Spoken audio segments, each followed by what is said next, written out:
self-conscious about my appearance since they obviously were with a 3DS after changing it like 12 times. Console redesigns are inevitable. Nothing's perfect the first go around, and redesigns give console manufacturers the chance to reignite interest in their system, make it with cheaper parts, or just simply make it better stylistically and or functionally. Now, while some console redesigns really hit it out of the park and not only looked better but worked better, some may have only done one or the other, and some just straight up did neither. So let's take a look at console redesigns throughout history and see whether they were a worthy upgrade or make me vomit. Now, redesigns have been around since the dawn of time, i.e. the late 70s. Some redesigns acted like they were straight up sequels to the original models, like the Fairchild Channel F2 and the Intellivision 2.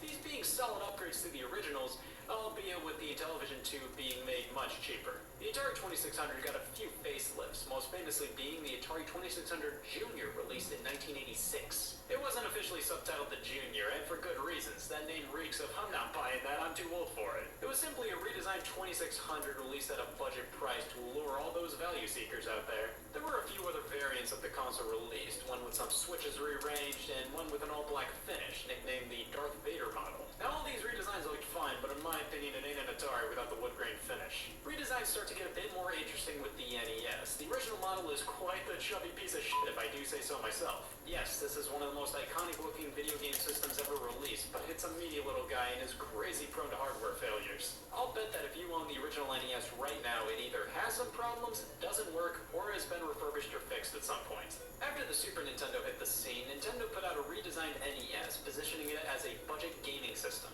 It takes a few design cues from the Super Nintendo, as it's a top loader, which is what this model is generally referred to